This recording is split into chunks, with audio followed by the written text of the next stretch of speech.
Oi, Oi, gente! esse aqui é o primeiro episódio do nosso podcast dentro do nosso blog, que se chama Clássico dos Clássicos. E hoje nós vamos falar sobre um clássico, Dom Casmurro, do Machado de Assis. O meu nome é Nicole. E o meu é Monique.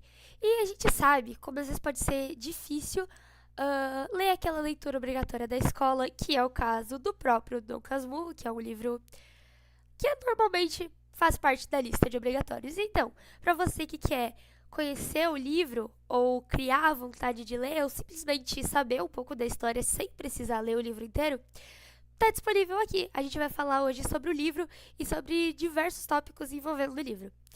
Para dar um resuminho para vocês do que vai acontecer, a gente vai começar dando uma breve assim apresentação do livro. A gente vai contextualizar para quem não conhece, a gente vai explicar qual que é a moral dele e qual que é a importância.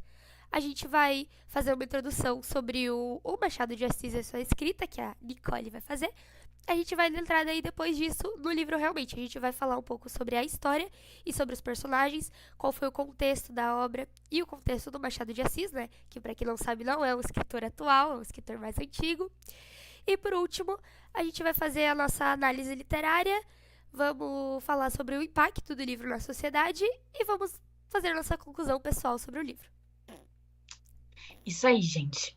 Então, eu vou começar contando um pouquinho assim sobre a história do Machado de Assis.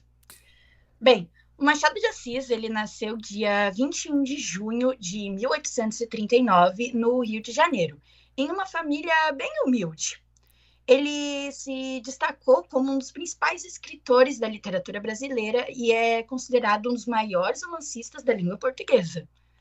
Apesar das dificuldades que ele enfrentou na infância, como a pobreza e a falta de acesso à educação formal, ele se tornou autodidata e começou a trabalhar muito jovem.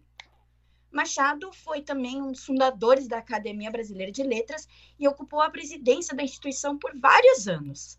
Suas obras mais conhecidas incluem Dom Casmurro, que é o livro do qual nós estamos falando, Memórias Póstumas de Brás Cubas e O Guarani.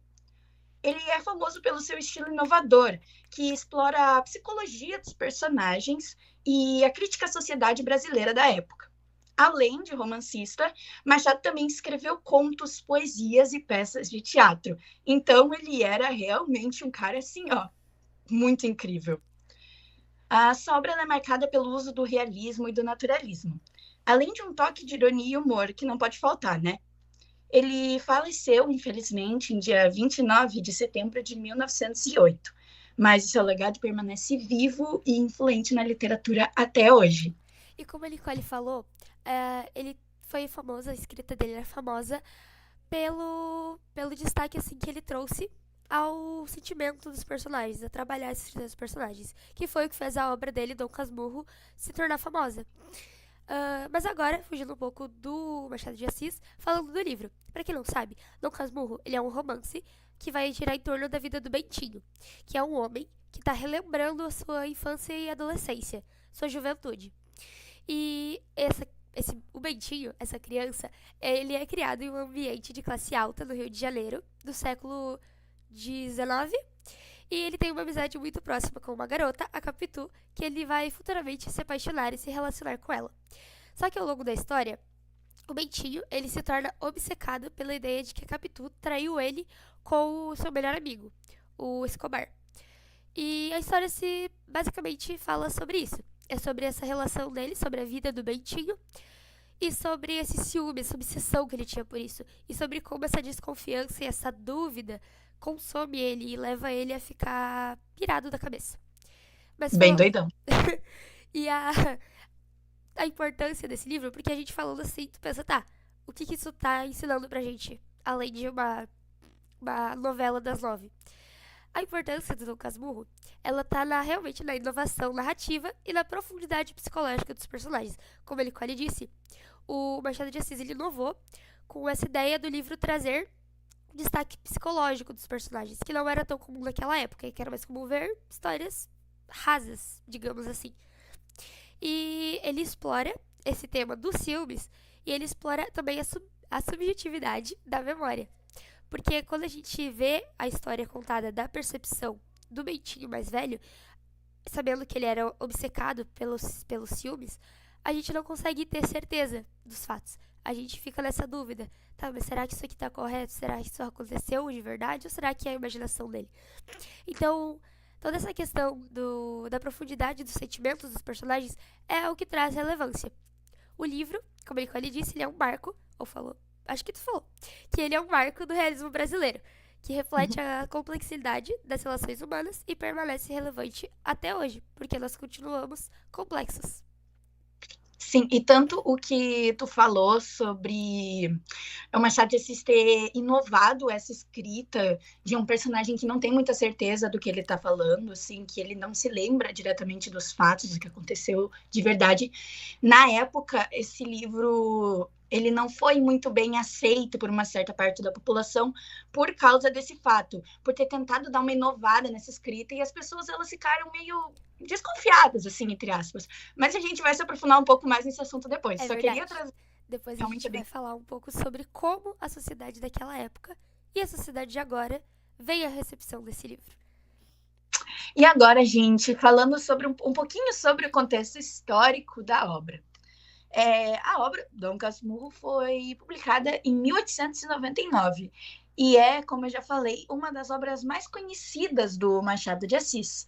E ela pertence ao movimento literário do realismo no Brasil.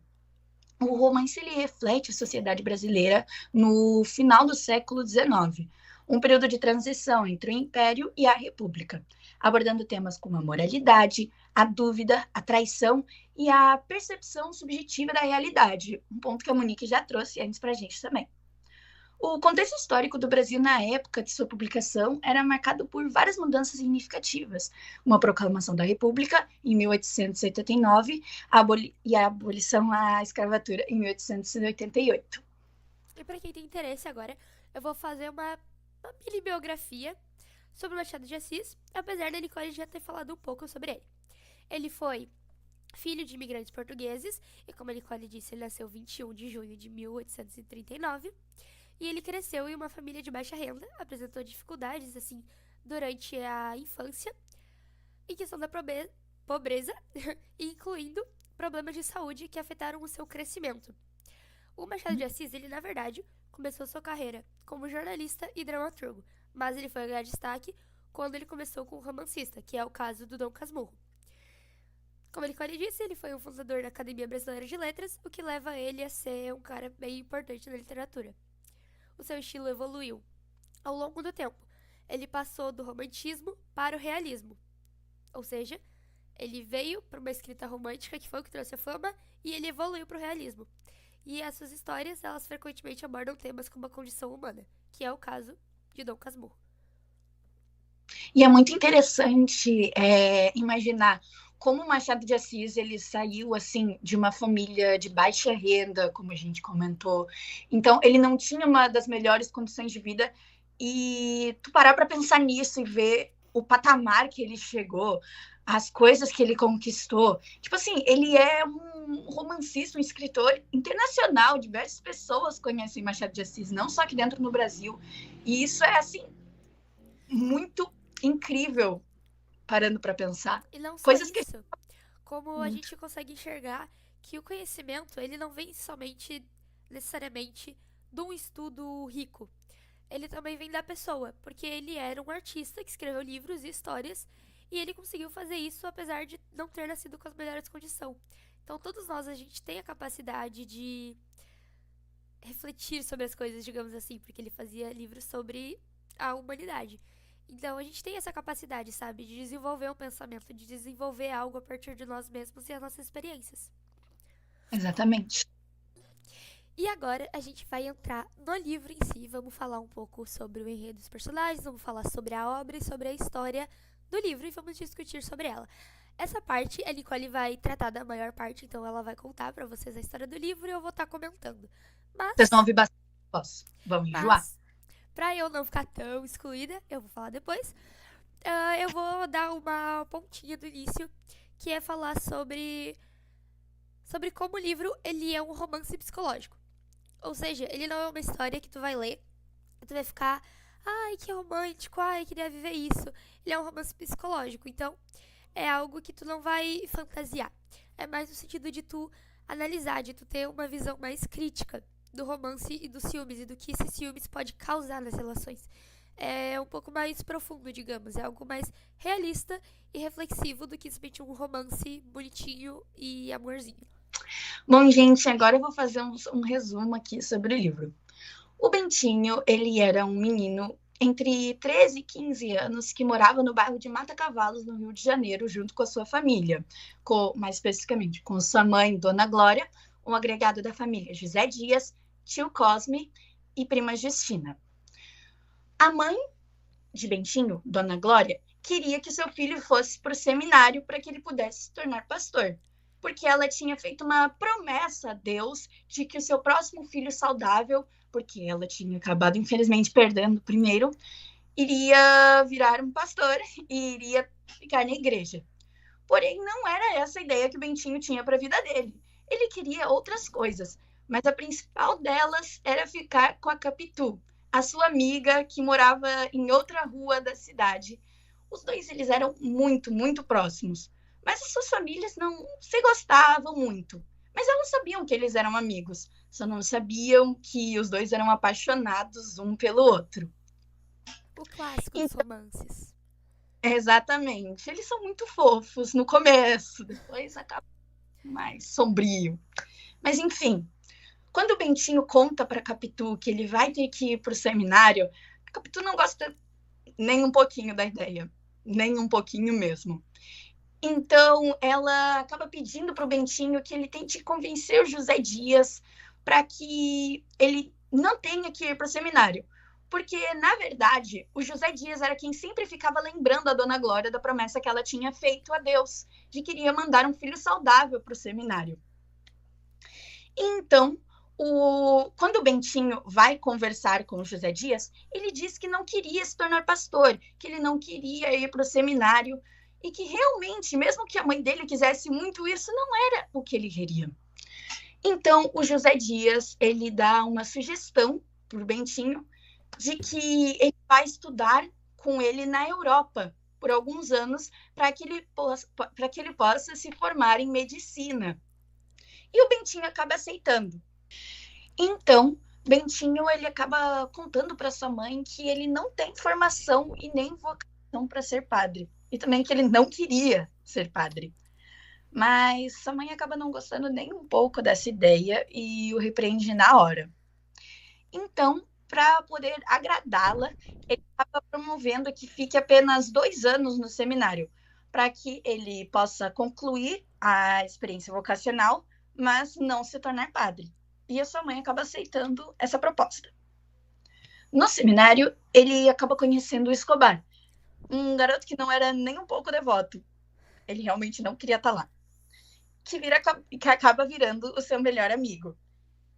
Então, o Bentinho ele acaba sempre escrevendo o Escobar no livro como um cara charmoso, garanhão, bonitão, e acaba virando assim uma comparação, se a gente for parar para pensar. O Bentinho ele se comparava muito com o Escobar, principalmente por ele ter essa fisionomia assim mais bonita, digamos assim. E aí a gente já começa a ver essa parte da personalidade dele, sabe? De se sentir talvez até inseguro comparado ao Escobar que leva ele ao ciúme mais tarde. Exatamente. Tanto que em muitas partes no livro, algo que a gente vai falar depois, mas que eu vou trazer só um pouquinho agora para contextualizar, o Bentinho ele sentia muito ciúme do Escobar com a Capitu, por coisas assim, gente, mínimas, coisas muito pequenas.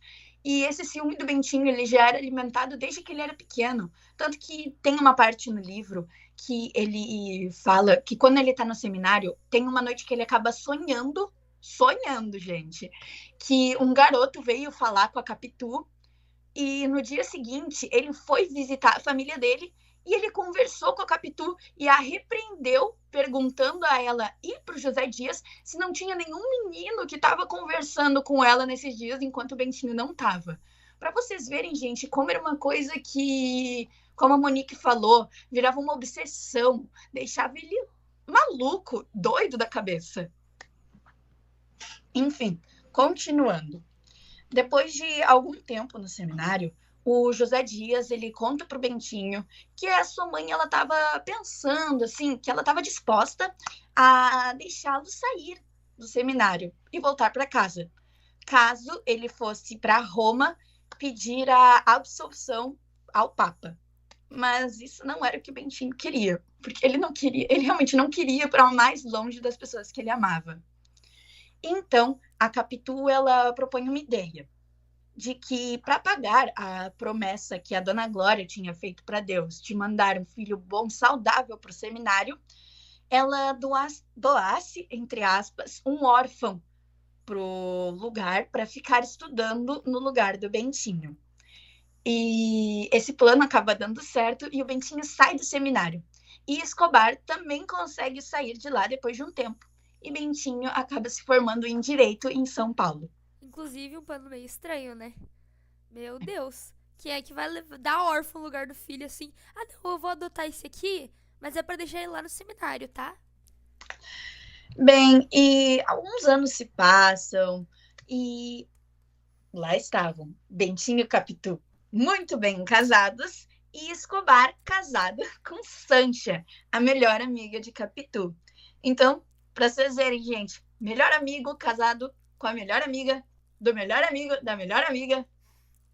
Bem louco assim, mas dá para entender. Então era sempre uma fuleiragem entre eles. Bentinho e Capitu indo comer na casa de Escobar e Sancha indo comer na casa de Capitu e Bentinho. Sempre uma coisa assim. Era uma boa convivência que eles tinham uns com os outros. E acabou que Escobar e Sancha tiveram uma filha muito bonitinha. Agora eu realmente não vou me lembrar do nome dela, mas ela não é relevante para a história. E infelizmente, Capitu e Bentinho ainda não tinham conseguido ter um filho. Uma coisa que Bentinho queria muito, muito, muito mesmo. Capitu não comentava tanto. Dom Casmurro não comentou em nenhum momento se ela comentava muito sobre isso. Então, outro ponto que fala sobre a memória. Então, nós não sabemos se era realmente um grande desejo dela. Porque não era algo que ele falava. Por exemplo, Capitu sempre comentava de querer ter um filho. Ou coisas assim. Mas, enfim, tanto que já tiveram várias vezes que o Bentinho reclamou para Escobar que queria muito, muito, muito, muito mesmo ter um filho com Capitu. E, enfim, alguns anos se passam e finalmente chega o tão esperado filho. Então, Bentinho, em homenagem ao seu melhor amigo, dá o nome de seu filho de Ezequiel. E, por incrível que pareça, gente, em alguns momentos do livro, é comentado como Ezequiel ele tinha uma mania de copiar muito as outras pessoas. Então, ele acabava copiando gestos de Dona Glória, de José Dias, de tio Cosme, da prima Justina, quando ele ia visitar seus familiares. E era um hábito que a Capitu não gostava nem um pouco. Ela sempre acabava se irritando muito quando ela via que o Ezequiel estava tentando imitar as outras pessoas. Tanto que o Ezequiel ele acabava tendo traços muito parecidos com os de Escobar, que aí já começa um ponto dos ciúmes do Bentinho. Porque não só por causa dessa mania do Ezequiel de copiar as pessoas que é descrita no livro, que ele tinha traços parecidos com o Escobar, mas também traços físicos. Tem uma página, que agora eu também não vou lembrar qual, que Capitu comenta que os olhos de Ezequiel são muito parecidos com o de Escobar. E é nesse trecho que começam os ciúmes possessivos do Bentinho. E agora? Como é que a gente vai saber?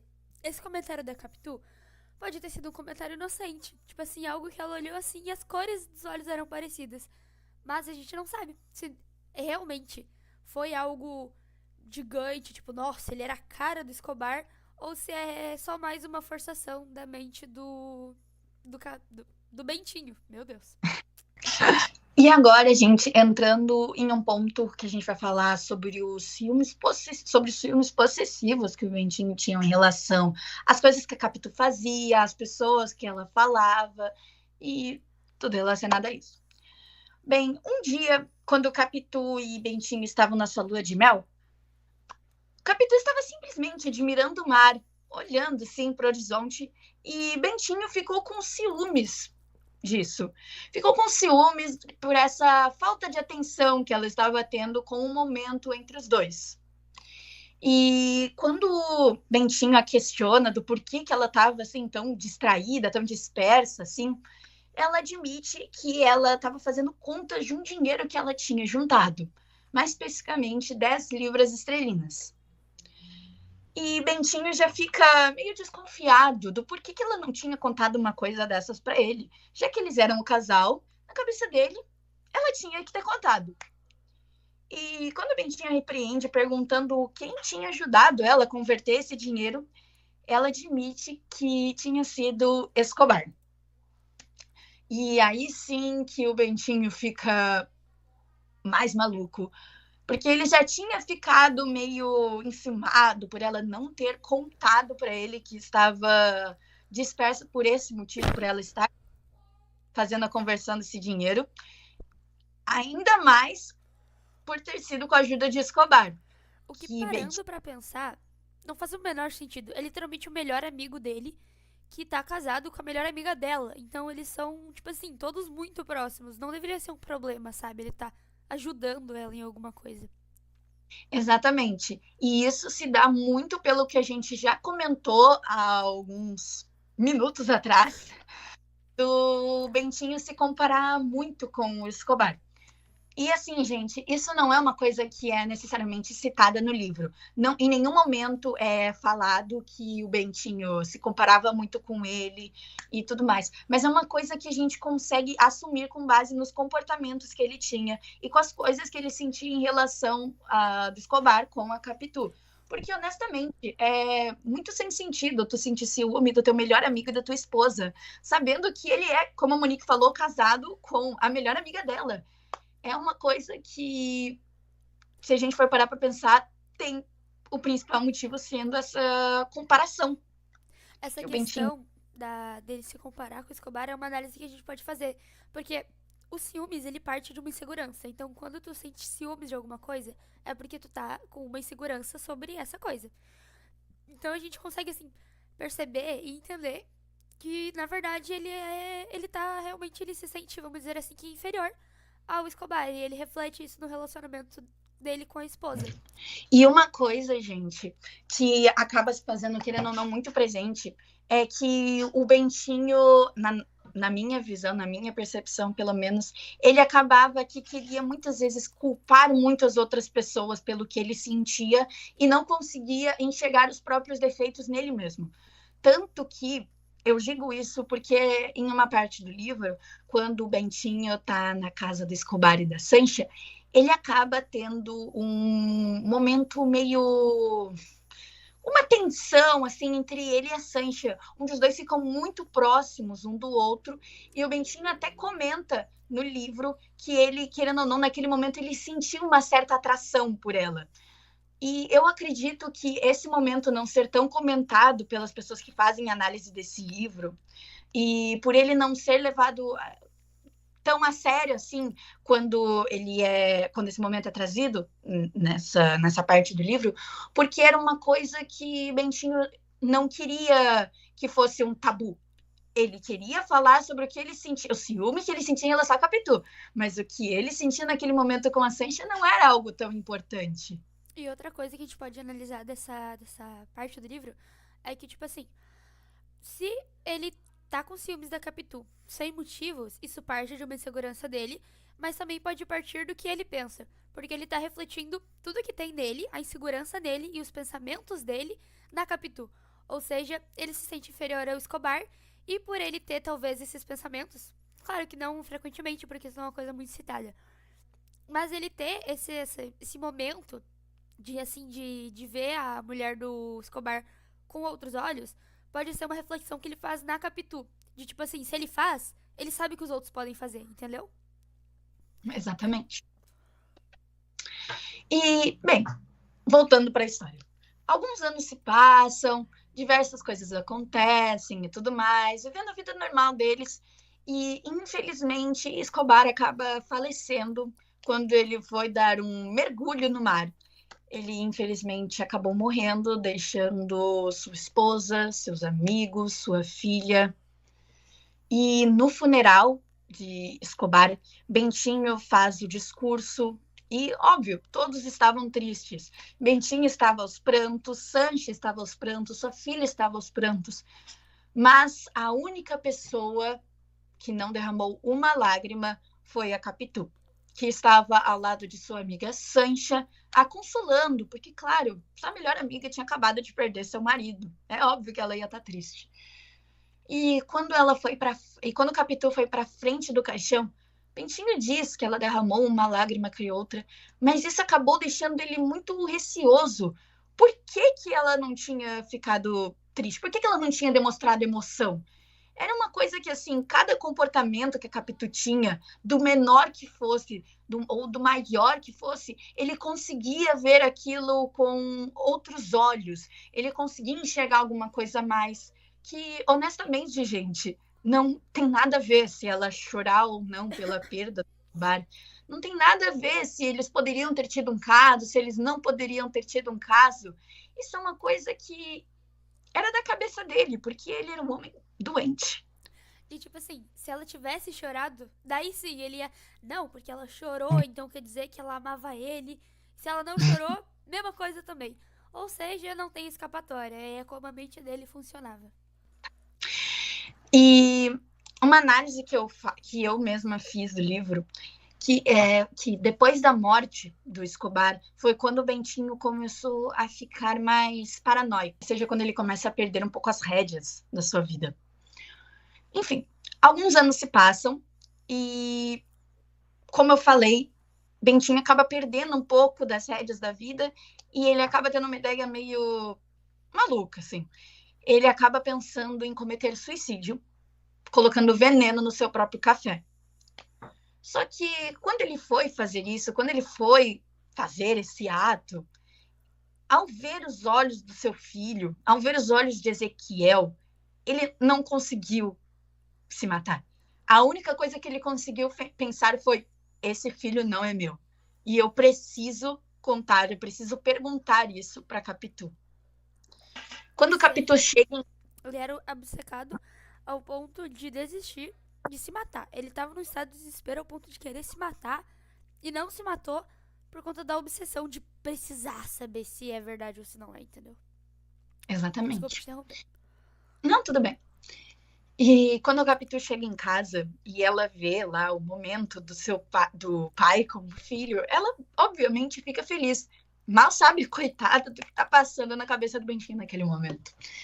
E aí que Bentinho fala para ela que aquele filho não era dele, e sim de Escobar. E, primeiramente, Capitu fica meio...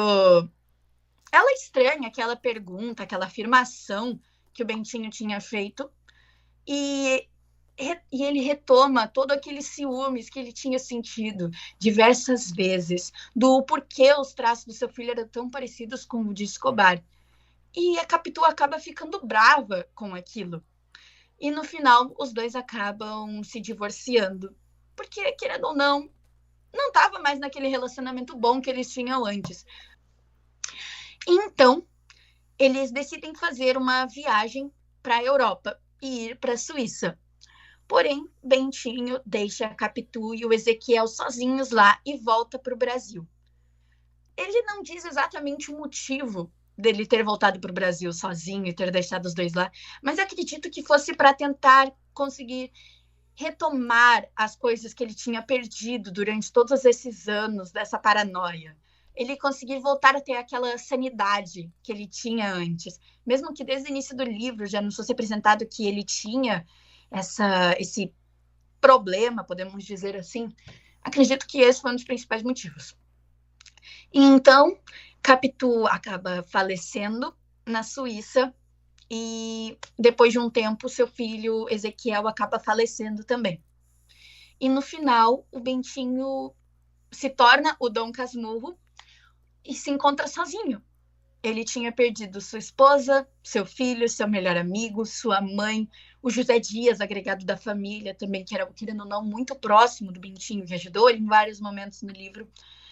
E por ele ter ficado todo esse tempo sozinho, Dom Casmurro, na verdade, no início do livro é explicado que esse apelido é dado para ele, principalmente porque ele tem uma cara assim mais fechada, que ele é assim um cara mais ranzinza e tudo mais.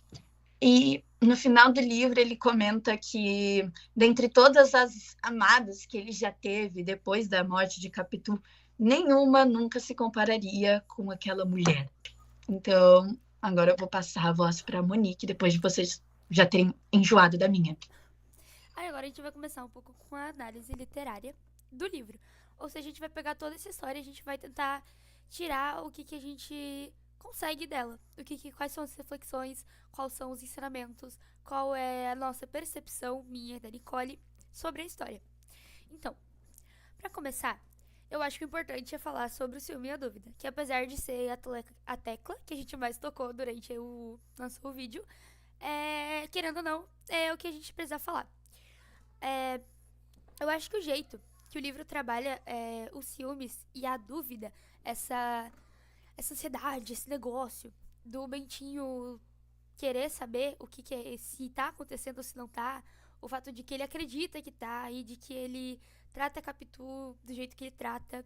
A vida inteira dele, não a vida inteira, mas as ações que ele toma se baseiam quase que totalmente no que ele sente, sabe? Sem fundamento. E eu acho que isso é importante pra gente, como, falando um pouco agora como adolescentes, a gente ter essa noção, da gente não se deixar levar. Porque a gente pode até pensar, nossa, mas isso é exagero, ninguém é assim. Falando pessoalmente, eu sou uma pessoa que se eu não me controlar, eu me tornaria assim. Se eu me deixar levar, eu posso realmente me tornar obcecada, simplesmente. Porque tu começa a enxergar que nem ele faz coisas onde não existem. Qualquer mínimo detalhe que a Capitu fazia, o jeito que ela secava as mãos depois de lavar, já era um motivo para ele enxergar alguma coisa. E isso vem da insegurança dele. E pois é, gente, e às vezes a gente pode até pensar de vez em quando, enquanto está lendo o livro, ou até vocês escutando o nosso podcast, pensar, por exemplo, mas então o Bentinho ele não amava a Capitu. O que tá errado, gente, porque o Bentinho, em muitas mesmo partes do livro, ele descreve como ele achava a Capitu uma pessoa muito boa, uma pessoa que ele realmente ele amava ela, não só por fora, mas também por dentro, pela pessoa que ela era. Tanto que tem uma parte, quando eles estão em um concerto, se eu não me engano, que ele vê a Capitu de longe e ele descreve como ele acha uma mulher bonita, como ele acha uma mulher incrível. E isso a gente também vê, por no final do livro ele está falando que dentre todas as outras mulheres que ele conheceu depois da Capitu, nenhuma nunca se compararia com aquela mulher que ele amou a vida inteira dele e que, honestamente, gente, ele continua amando. Mesmo eles tendo se divorciado, com todo esse ciúme que ele sentia, era porque ele a amava. Ele podia ser obcecado, mas ele queria não amava ela. É importante falar que nossa intenção não é demonizar o Dom Casmurro, demonizar o Bentinho. A gente tá tratando sobre esse problema que a gente tinha e isso não invalida os sentimentos dele. Isso apenas estragou a relação deles. Era uma relação de verdade. Ele amava ela e ela amava ele. Porém, esses ciúmes e essa obsessão tiraram isso dele, que é sobre o que a obra é. Sobre como isso regeu? Controlou a vida dele. E o ciúmes, ele, como a gente disse, ele era uma força que moldava as ações do Bentinho. Mas falando sobre a Capitu, como ele disse, ele via ela como uma mulher atraente, uma mulher bonita. Então, assim, trazendo agora outro ponto da análise sobre a Capitu. Ela era vista pelo Bentinho como uma mulher bonita, o que também pode gerar o quê? Ciúmes. Ele enxerga ela dessa forma, sabe? Ele via ela como uma mulher bonita, uma mulher atraente que chamava atenção. Continuando, essa questão dos ciúmes e da dúvida sobre a Capitu, agora falando, ele reflete também questões sociais e culturais da época em que foi escrito Dom Casmurro. Porque apesar de tratar sobre essa questão da humanidade, da complexibilidade. Meu Deus, professora de português, não me mata. Mas assim, o Machado de Assis, ele era um escritor inteligente. Então, assim, tem mais por trás, sabe? Que é o exemplo ali da Capitu. porque o patriarcado do século XIX, ele impunha normas rígidas sobre a relação entre homens e mulheres, tanto para a mulher, como uma mulher que teria que ser submissa, ser uma mulher mais discreta, que talvez ele não via ela dessa forma, sabe? Ele via a Capitu como uma mulher, digamos assim, mais poderosa, mas era a visão que ele tinha dela. Então isso podia gerar uma insegurança dele pela questão de como os homens também eram exigidos a, sabe, a tomar o controle. Eles eram, eles eram levados a se sentir ameaçados, digamos assim, pela sua própria mulher, porque eles deveriam ter a figura de homens fortes e que estão à frente, sabe? Quer comentar? São- Realmente, porque querendo ou não, essa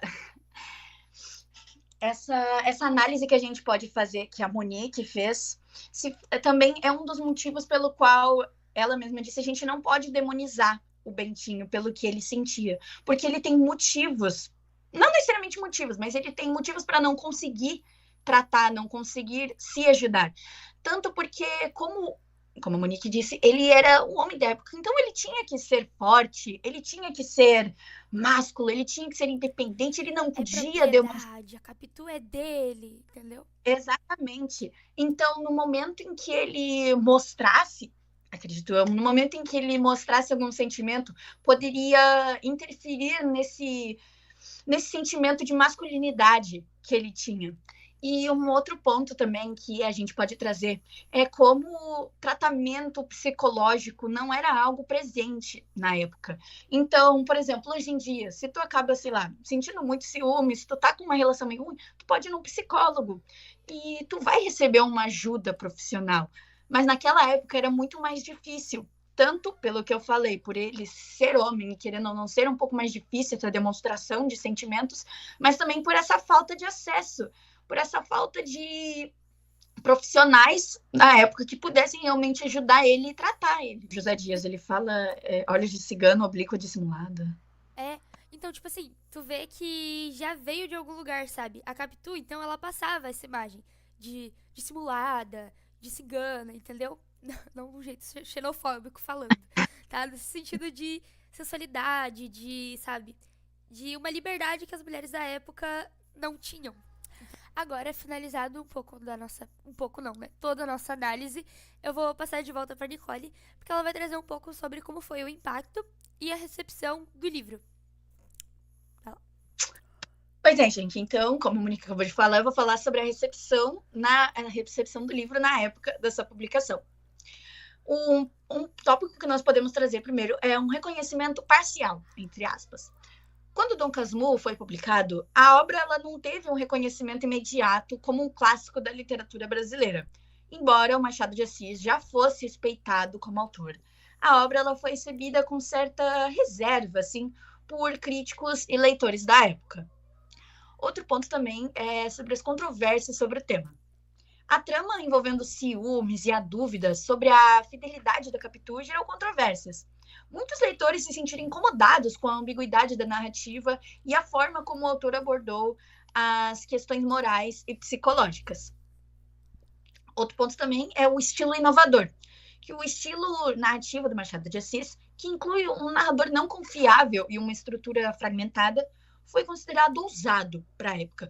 E esse é aquele ponto que a gente já trouxe lá no início do podcast.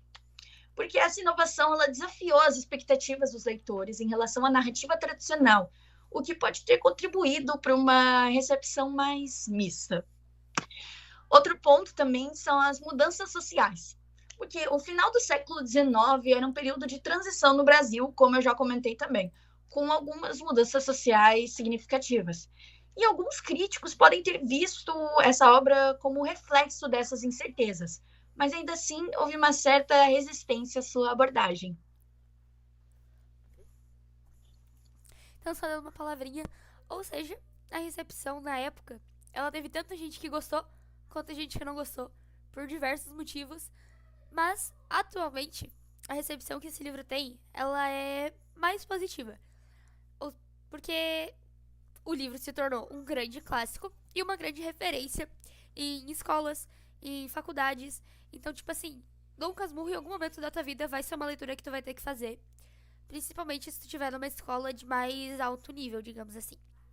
Uhum. Então, ele é um livro que hoje em dia ele é visto com os olhos diferentes do da época.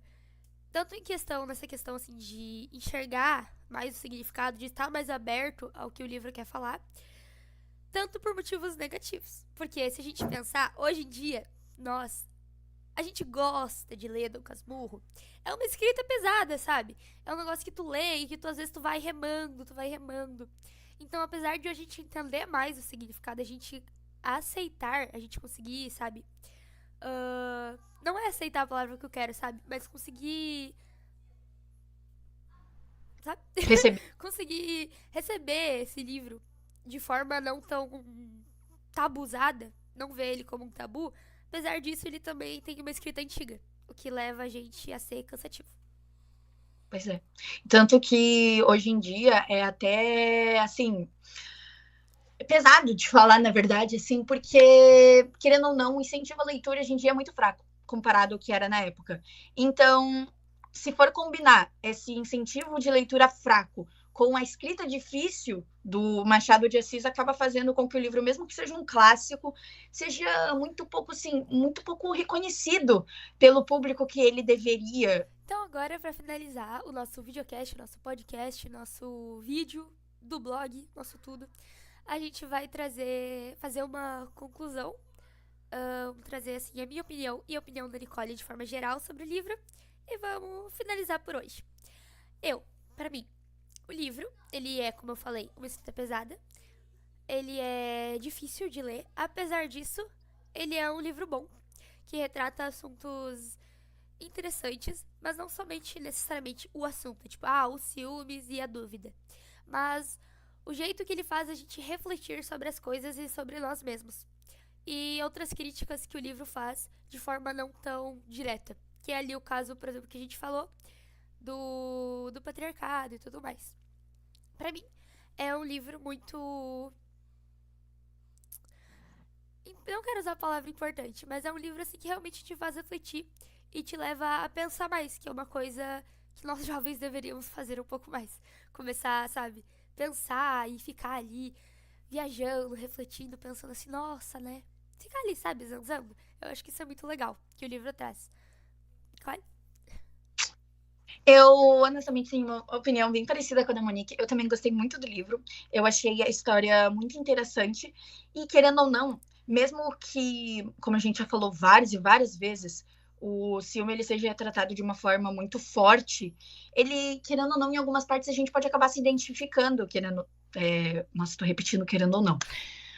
A gente acaba se identificando e consegue se conectar com alguns personagens, consegue entender como é que eles pensam. Eu, honestamente, por exemplo, eu não sou uma pessoa, eu não me considero muito ciumenta, mas honestamente tiveram várias vezes no livro que eu, mesmo que eu não, tipo, entendesse exatamente o que o Bentinho estava passando, eu conseguia entender, eu conseguia compreender, tipo, poxa, ele tá sofrendo, ele perdeu todo mundo, as pessoas que ele amava, sabe? É uma coisa triste, querendo ou não.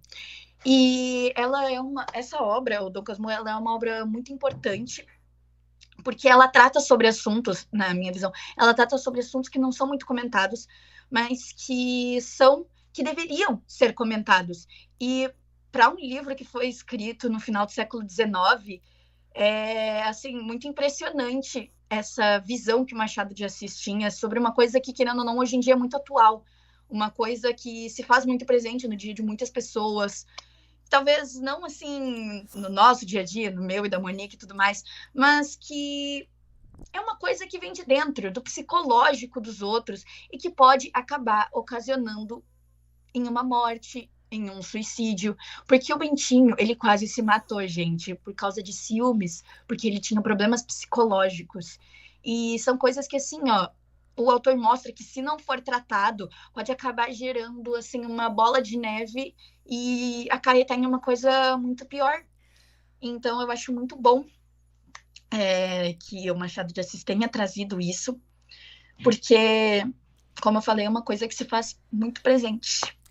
E a gente pode até não se identificar diretamente com essa questão dos ciúmes, mas tu lê uma obra e analisar, conseguir enxergar de fora como ele retrata o sentimento dos personagens, é algo que te faz pensar. E eu acho que um dos pontos mais positivos pra mim sobre o livro é como ele trata a dúvida. Eu acho que é assim, uma coisa que eu acho divertida, eu acho criativo. Tu retratar a história do ponto de vista de um personagem, mas não somente de um ponto de vista dele, mas das memórias. Então tu tá assumindo de que aquilo pode ser ou não algo falho. Eu acho que é algo muito, sabe? Muito. Realmente muito criativo, sabe? Muito diferente do usual. Pois é, porque querendo ou não, ele sai também dessa regularidade que era do personagem principal, contar a história e tudo mais. Não que seja uma coisa chata, óbvio que não. Mas é uma coisa interessante que pode acarretar em uma vontade maior de ler. Honestamente, eu fiquei bem interessada na primeira vez que eu vi o livro, porque esse não foi o meu primeiro contato com o livro. Foi em 2023, assim, quando eu conheci. E eu achei muito interessante essa coisa de, tipo, a gente realmente. Porque, querendo ou não, é uma coisa que faz o autor não, o leitor se interessar, se ingressar na obra.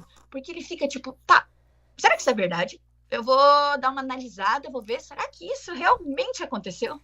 E não só isso, isso faz tu se conectar de uma forma mais sentimental, no sentido de tipo, como tu não tá retratando uma história correta e definida, tudo certinho, como tu tá enxergando isso do ponto de vista de alguém, tu acaba se conectando como se fosse realmente a história de alguém, sabe? De alguém que viveu e passou por tudo isso, não somente uma história inventada. E da minha parte é isso. Não sei se tem mais alguma coisa pra comentar. Na minha parte também, Então, acredito. a gente finaliza por aqui o nosso videocast. A gente agradece aí quem tá assistindo. Um beijo pra nossa professora. Beijo, Sora. E por E Sr. Gabriel também, que tá assistindo esse vídeo. todo mundo que tá Beijo. assistindo. A gente também. A gente recomenda que vocês assistam os outros vídeos aqui do blog, tanto do nosso quanto do outro tópico, que é do terceiro ano. Tem outros. E do nosso. Ah, e do primeiro, verdade, também. E os da nossa turma. Ou seja, assistam tudo. Tem vários livros. Cada turma tá falando separadamente de um livro por grupos. Então tem livro à beça. E esperem, porque a princípio a gente vai continuar com essa saga. Nós vamos trazer livros nossos, nossos colegas vão trazer livros nossos. Então sintam-se à vontade para acompanhar. É isso. Tchau, tchau, Tchau! gente. Eu ia desligar. Eu tenho argumento